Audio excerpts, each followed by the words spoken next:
Welcome to Visionary Doc, where ambition meets purpose and self-discovery fuels transformation. Are you chasing success but feeling unfulfilled? Delve into the joys and jolts of high-achieving lives, and together, let's redefine ambition. It's time to strip away the pathological and embrace the potential. Join host Dr. Shez as we explore what it means to be a visionary of your own life. I am so excited to talk to Dr. Blake Williamson from the Williamson Eye Center in Louisiana. Dr. Williamson, it's a pleasure to have you here, sir. Dude, I'm so happy to be here. Thanks, Shazad. This is fun. I'm looking forward to it. Yeah, I know this is gonna be great. And like I was mentioning to you earlier, you're always kind of on the short list of people that I really enjoy talking to about so many different things, right? Not just ophthalmology. You're a very well-rounded person. And I kind of want to talk a little bit about that. Ophthalmology is one thing, but I feel like you have done such a good job of like figuring out kind of, where in your life ophthalmology fits. And then you seem to have a really happy and kind of fulfilling life outside of that too, right? And a lot of people kind of struggle, there's, again, catchy, cliche phrase of work-life balance. But how is it that you kind of manage to have it all? Yeah. So, I mean, I think that my feeling about work-life balance is that it's absolutely, a farce. I just don't think it's something that's achievable. And I'm not even sure that you should strive for it. I don't know. I don't know that it's a goal that people should chase. And the reason why is because when you start to do that, I think that you start to take your eye off the ball, which is what you're currently doing at that exact moment, right? Because oh no, I don't want to do that because that would be more work stuff and more life stuff and whatever. And you start to kind of try to put things in buckets and prioritize time and split it up, in different ways versus just enjoying and being present in the moment that you're in. It's not unlike the idea of free time versus quality time. So when you have kiddos, it's one of those things where everybody's like, yeah, I'm gonna work hard all week, and then on Saturday, I'm gonna have quality time with my son. I'm gonna take him to go play putt putt golf, right? What happens on Saturday when you take him to play putt putt and he's a disaster because he didn't sleep well the night before and he's just a total jerk, right? Then Mm. you waited all week to like have this little set amount of time because it's quality time, and it was totally wasted. So instead, you know, the only thing that exists is time, right? Not quality time. No such thing. Similarly, when I'm working and I'm in the office and I'm seeing 60 something patients or doing a ton of surgery, right? There's no part of me that's thinking about the boat that I'm going to get on that weekend, right? Or going surfing with my pals. It just doesn't. I'm fully in with what I'm doing, and the same is true on the other side. When I do get to that boat, or I do get go surfing the following weekend, there's not a part of me that is thinking about work at all, right? And so, we're fortunate to travel a lot. My wife's a travel agent. We've lived all over the world. I've lived in different countries, and as a result, just have developed a love for travel and I'm very experiential. I like new experiences, new people, new things. I'm open minded to that. And more than anything, we just like to have a really good time. So ophthalmologists you meet, it's like they don't seem too happy, even though ophthalmology is such a wonderful specialty. Every time I see you, I mean, as you know, I'm always smiling and happy to see you, and probably have a margarita in my hand, and because I just think that we're gonna blink and be 62 and then dead, and then it's all over. So it's like, why not have a great time right now? So I just live my life that way, not trying to be perfectly balanced, but if anything, being perfectly imbalanced. Man, I love that, dude. Like, being present, right? Like so many of these like self-help books and all these various ways to like improve yourself. So much of it like comes down to that, like mindfulness and just really being present and locked in the moment, regardless of what it is that you're doing, right? Anxiety is such kind of like a forward thinking emotion. But if you're always in the present, I don't think you can really also have anxiety. How do you do such a good job of just locking in and zoning in into the moment, whether it's family or it's surgery or whatever it is, right? That's your secret, so to speak, staying present. How do you do it?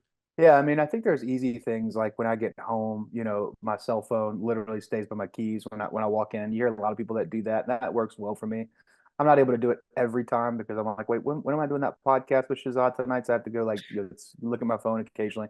but I try to kind of keep it there, just out of sight. That way, if my son wants to go play chess or one of my other sons wants to go watch number blocks or something, I can actually go and do that, right?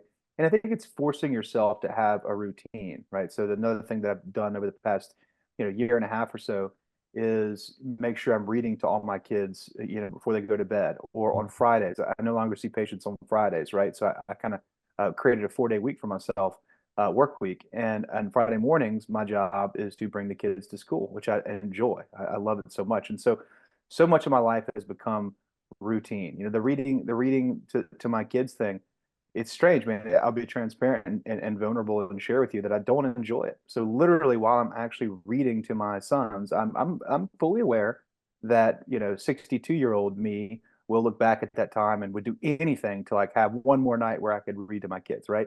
Yeah. I get it, I understand.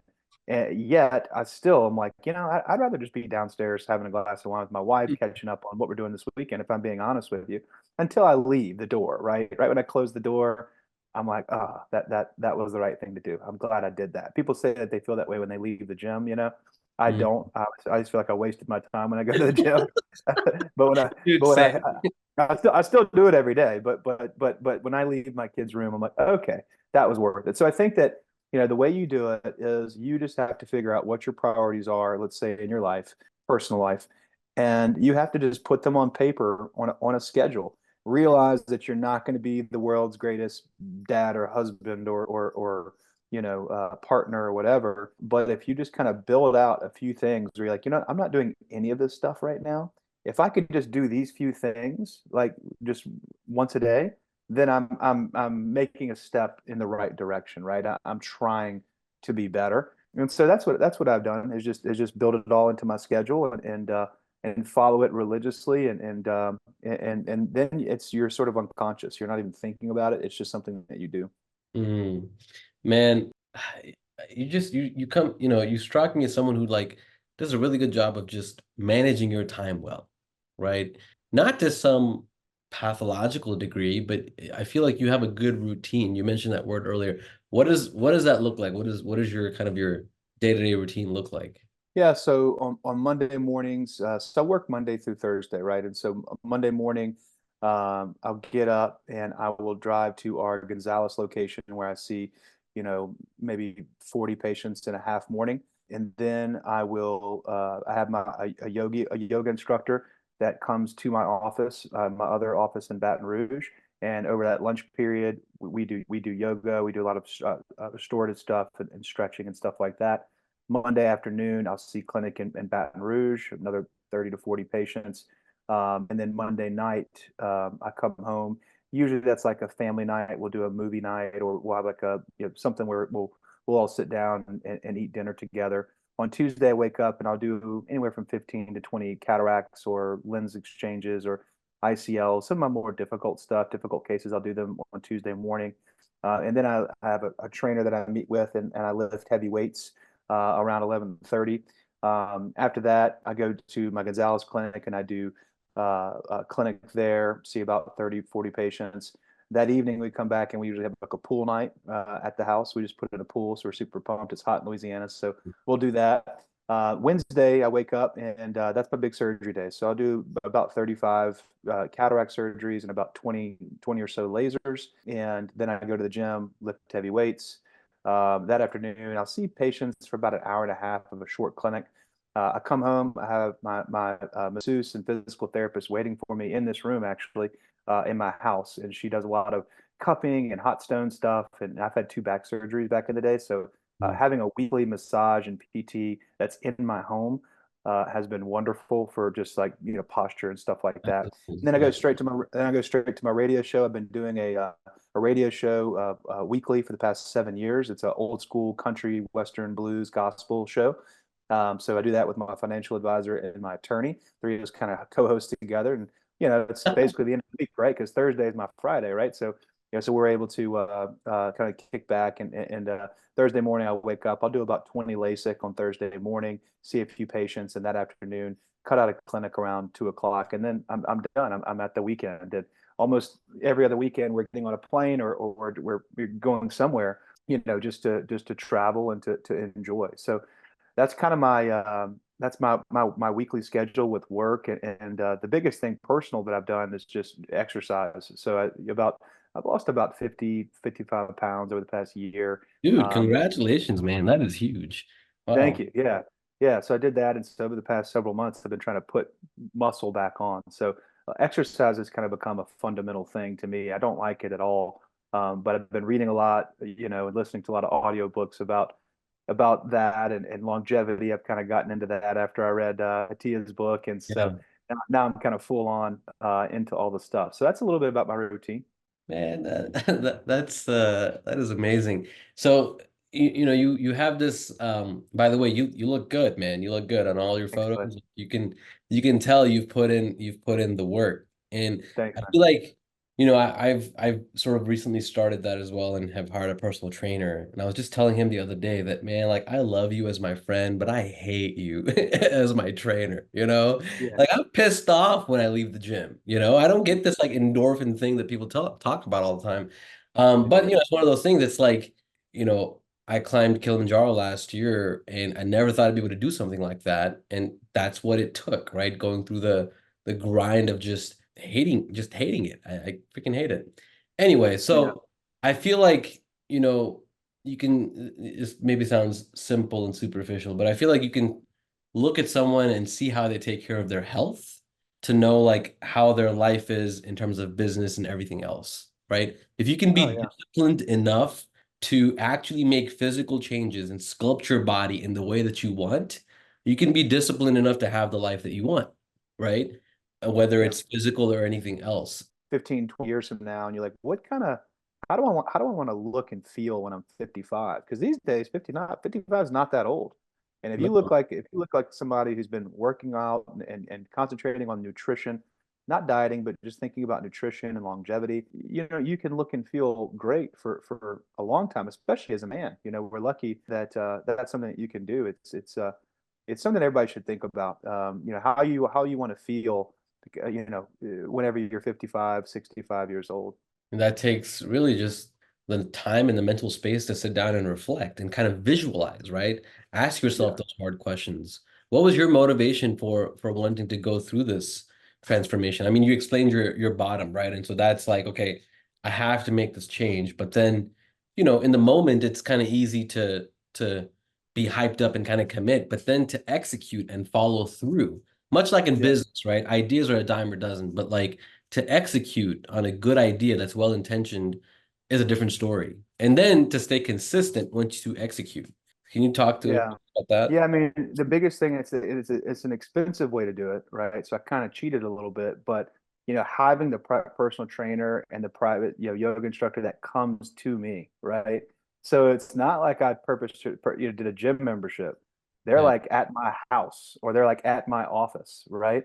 So I Mm. couldn't get out of it, right? So it's not only is that thing where it's like, because you're meeting someone there, you feel like you got more skin in the game, you can't let them down. It was more than Accountability. that, Yeah. for accountability. They were like in my office, right? So I kind of forced it on myself where I could not, because or else I would do it like I'd always do it. I'd go, exercise for 2 weeks and then quit, right? Because make an excuse. But at the end of the day, I think I just decided that I owed it to my kids, and my grandkids. I want to be able to. Luckily, I had an example of a really good grandfather, my wife's dad who passed, and he was such an awesome grandpa. I was like, man, I want to be like that. Mm. I want to be able to get on my hands and knees and roll around in the grass with my grandkids whenever I'm 70 years old. And so I don't think I was headed down that path. And so I thought I owed it to my grandchildren to try to live a healthier life. So that's what I did. Wow. Love it. I was at a entrepreneurship seminar recently, and it said one of the takeaways was like, what was it? Like mood follows action, right? Mood follows action. So like a lot of us, like myself included, it's like, man, I'm just not motivated to do this, so I'm not gonna do it, right? But Mhm. it's like it doesn't come down to motivation. I think it comes down to discipline and just doing it. Once you do it, then you feel the thing that you were calling motivation that's going to make you keep wanting to do more and go after it more, right? The mood that you're searching for as motivation to do the action actually follows the action once you take it. You just have to take Yeah. it, Yeah. You're never, yeah. Who's ever in the mood to brush their teeth? right? Never. I've never been like, ooh, I am motivated. I'm motivated as hell to brush my teeth right now. Like, it's never crossed my mind, right? It's unconscious. So similarly with exercise and with other things, you can input whether it's learning a different language or playing the piano, anything that you know is the right thing to do or you're trying to do, or at least you like the idea of. It starts out with, you know, just making it happen, right? And so it's not something you're looking forward to. It's just something that you do regardless. And by doing that, what's funny is in a very short period of time, I'm talking about a month or two, it starts to become a situation where you don't think it's possible not to do it. Like Mhm. it doesn't occur to me that it's possible to not brush my teeth when I wake up in the morning. It's just I wouldn't that wouldn't make any Yeah. sense. And so really that's how exercise has become. You know, I worked out for, you know, I think over 240 days in a row straight, every single day for 240 days. I got sick, so to take off a day, but I had the flu. But now I don't maybe do it every day, but maybe 6 days a week for sure. You know, and because it doesn't occur to me not to. You know, and so I think that's with anything, whether it's travel, whether it's, you know, things that you want to do, you got to set action. You know, and so when I turned 40, my wife and I kind of sat down and wrote out our life buckets. And there's a wonderful, wonderful book you probably read called Die with Zero, and I kind of lived Mhm. my life by that. Yeah, It kind of changed my life. That happened at the same time I was turning absolutely. 40. And one of the things he talks about is creating these memory dividends, right? And so the idea is that, let's say that you pay 10 grand to take your family, you know, to Greece, right? You know, you take a bunch of photos and videos, and you have that memory, and it's awesome. But you're going to take pictures and videos, and that's why I create all those little reels on my Yeah. Instagram so that I can come back later in life. And sometimes with the memory dividend, the memory of it, like the picture and the video, brings back as much or more joy than you had in the actual moment, right? That's why they call it a dividend, so to speak, right? Mhm. And so in life, like really the only thing that we're doing is the pursuit of memories and trying to create as many memory dividends as possible. And so to that end, you know, speaking of just doing instead of talking or thinking about things, we sat down, and that book talks about your life buckets, and it said, listen, you know, so I'm 41 now. So from 40, 45, 45, 50, 50, 55, every 5 years I have a bucket is a bucket, right? And what do you want to accomplish, right? And so my wife wants to climb Machu Picchu, so we're doing that this year. But not only, and you start to notice that certain things you'd want to do when you're younger, right? So you don't want to climb Yeah. Machu Picchu when you're 80, right? And so, and similarly, if you have three boys, you know, it's really crazy to start to think about their ages. You know, you look at your age, let's say like the 55 to 60 bucket, and then underneath it we had our three sons' ages, right? So how Mhm. old are they? And what are some age appropriate things that we can be doing with them at that time, right? So I think that that's like another way for you to be thoughtful about it and actually plan towards, you know, doing things when you want to do them. Man, that book was honestly life-changing for me as well. This change that you're making, that you are continuing to make, this is what, kind of in the last 2 years or so? Yeah, well, since I turned 40, basically. About 3 months before I turned 40 years old is Okay. when everything Yeah. changed. Nice. And so knowing what you know now, in kind of in this really long range way of thinking that you have about your life, what would you tell, a young 20, 25-year-old Blake Williamson? Yeah, I think to from the health standpoint, just take your health more seriously, you know, than you did. There's no reason why you shouldn't be moving your body every day, and you know, you need to be thinking about stretching and your core and everything else, especially if you're going to be an ophthalmologist and hunched over a microscope. We know all the ergonomics with that, and Yeah. you know, I could have avoided some back surgeries by doing that, you know. So I just was having a great time in college, and then you're busy and in med school, and that you blink and you're, you know, you're 30 years old in the real world. Yeah. And you get your first paycheck, and then so you want to go spend that paycheck and go travel and have fun, and you Yeah. know, go into the gym for 45 minutes, like what a drag, you know. And so, and it still is a drag. I still, again, I don't necessarily enjoy or not enjoy brushing my teeth. Similarly, I don't necessarily enjoy or not enjoy exercise. It's just something that you do. Yeah. Yeah. I want to pivot just a little bit. Yeah. This change that you're making, I feel like it's helping you in so many different aspects of your life. And one is, it's a business podcast. So I want to talk to you about your business and kind of this phenomenal legacy practice, right? That you have grown and are continuing to kind of lead. How do you envision like its future? Because this was started by your father, or even prior to that? Grandfather. So my Right. grandfather was an optometrist. He had Yeah, 4 sons. All 4 of them went into ophthalmology, and I'm a third generation. third generation. Okay. And so like, there's this thing that's built, and there was a certain kind of trajectory where things were leading, but it sounds like you're sort of at the helm now. So how do you envision its future? And are there any kind of new directions that you're thinking about you want to take with the entire venture? How are you thinking about that? One of the worst things I think you can do is show up to a legacy practice as the doctor's son and just kind of like, throw your weight around and just kind of be high on the hog and not contribute anything. I think that's just a waste. And I think that many of our colleagues feel that way. That's why there's so many father son, mother daughter, groups in ophthalmology, and almost always, the son or the daughter more than the parent, right? Because we're all so motivated to achieve. Yeah. And I never wanted to be, just Dr. Chuck's son. I wanted to make my own name, and so from Yeah. out the gate, I would got very, very busy.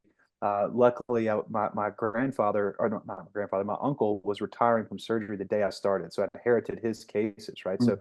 So my first day I did 18 cataracts, which is just Wow. unheard of on day Yeah. one of the real world. And as a result of that, I got a lot of speaking opportunities. I started consulting and teaching, and through that, kind of made a name for myself, and have sort of built that up over the past 8 years. But when I got there, we're half the size we are now. So literally in the past 8 years, my team and I have been able to basically double the size of our practice. Wow. We're up to 8 locations now. We started at like 4. We're up to over 215 employees and do over 7,000 cases a year in our ASC. So for me, I wanted to grow. I think you grow or die, and so our mantra has always been to grow, grow, grow, and we've done that. I think that we've sort of maxed out our local market. Even though we have 8 locations, we're still very much a local to Baton Rouge. My further satellites are probably like an hour and a half apart from each other. So I Yeah. think that one opportunity that I like is we started a management company a couple years ago. So our MSO kind of oversees our centers, but wouldn't it be nice to help manage other practices, right? So what if I could, Yeah. partner with surgeons, who want to come work for us, but say, what, where do you live, right? Is there somewhere else in Louisiana that you want to go?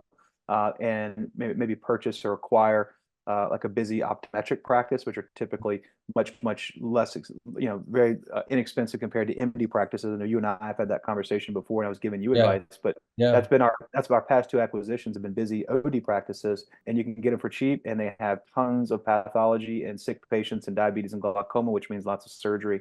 So what if we could do that and partner, at a 50-50 or close to it rate with, a young surgeon? All of a sudden, that's something that we can grow, exponentially. We've never really participated with PE. Our goal has been to kind of function as our own PE, unless someone just gave us something outrageous. I don't think we'd ever sell the family farm. But we could grow something else and sell that. That's something that I'm Mhm. looking into. I'm also starting a fellowship this year. So, I Oh, started to kind of think about, what can I do differently? I started to think a little bit about legacy, because I've kind of slowed down a little bit on consulting and stuff. I'm saying no a lot more than saying yes, which is great and feels great. My whole sort of focus of how I want to spend my time is very different now than it was 8 years ago, right? When it's all just grind, grind, grind. Now I'm at a point where I just want to kind of enjoy. I don't know that I'm striving to be the next, I don't know, president of Ascaris, or that's just not. I'd rather go on a trip with my family. You know what I mean? And so, but on the business end, that's something that I'm thinking about 24/7. I just think that's so fun. After a while, you know how to do a cataract, you know how to do a LASIK surgery, and it's wonderful. But really looking at P&Ls and thinking of different ways that we could increase our EBITDA and sort of trim up other areas where we're fatter, whether it be labor or materials or rents or whatever. I think that's just a fun, entertaining thing to us. It's a game that we can play, and it benefits everyone, and it's something that you learn new stuff along the way, and you're never really finished with it either. So I don't know, the business side of ophthalmology, and refractive surgery specifically, was something that I was keenly sort of focused on from day one. yeah. This reminds me of it sounds like you're playing the Infinite Game. There's a game it's a book called Infinite Game by Simon Sinek. and he talks about like kind of having this long-term, long-range thinking, right? Where, I mean, Blake Williamson, running Williamson Eye Center, you've already achieved so much, you already have so much. It's not like, the motivation is really money day to day at this stage of the game, right? So then how do you stay motivated, right? Despite having achieved so much already. And it sounds like you're really thinking about kind of from a legacy standpoint almost at this stage. Yeah, I mean, I think that really all you have at the end of life is, your memories and your relationships. And so I think that's what motivates me, is understanding that the acquisition of memories and the cultivation and nurturing of relationships are the only thing that's going to make you feel wealthy in old age, right? Mhm. So yes, you need to be working towards, all the things that we're doing and making money and providing for your family. It's, investing in the markets or whatever, real estate or whatever it is that you like to do. Great, grow wealth, no doubt. But as long as you got that kind of on autopilot, which I currently do, then the next most important thing is memories and relationships, right? And so how can you not be motivated to make the next memory the best one, right? The next trip going to be the best one. And how can you not be motivated, to meet someone new, or to, pick up the phone and call that pal that you haven't talked to in too long, right? So for me, it's just natural. And so I don't know that I have to be motivated towards it. It's just the feeling of what's right. And I think that it has served me well as I grow old. Amen, man. What a beautiful life. Congratulations. Thanks, Honestly, man. I love it. I'm always joke on your reels. I'm like just living vicariously through you, you know? I was like, man, I wish I could wakeboard like that. Dude, hell no. Like I would bust my butt, you know? But it's so awesome watching you just have fun and making an impact doing it. Any last parting thoughts for our audience before we wrap it up? No, I just think that make sure that you're being yourself. Make sure that you sort of thinking about the people around you, who you love and who you want to spend time with. Be thoughtful about how you spend your time and who with and what you do. Make sure you're reading and growing and learning outside of ophthalmology, hopefully, and make sure you're not wasting any time. I mean, I think that the average life is 4,000 weeks. Another great book, 4,000 weeks that Christo shared with me that I just finished. And you have to kind of decide for yourself who you want to be, and be unapologetic towards that. Be selfish with it in your pursuit of those goals. And more than anything else, just remember that it's just as easy to choose to be happy as it is to choose to be sad, right? And so I think that life energy is something that all of us possess, and you have control over that. You can make a decision about how you feel about anything, even really bad, dark things. You can decide to feel differently, and it's very, very powerful. So, as long as if you're someone listening to this and you're down and things aren't going well, that old Tom Hanks clip that went viral, just wait, because it's probably going to get better. And if things are going great, just wait, because it's probably worse. And that's life, right? And so that Oh would be my that would God. be that would be my parting thing is that time is your ally, and if nothing else, just wait. Man, that is beautiful. It's a choice. It's a decision you have to make. Happiness, success, whatever it is that you want in life, it's a decision that you make and then you go after it. There are so many gems that have been dropped in the last 30 minutes. This was awesome. Thank you so much, Dr. Blake Williamson, for joining us today and talking to us about time and how you view time, how you manage it, and just how you live your life. Thank Thank you you, to buddy. all of our listeners as well. We appreciate each and every one of you. If you like the podcast, share it with your friends and on social media.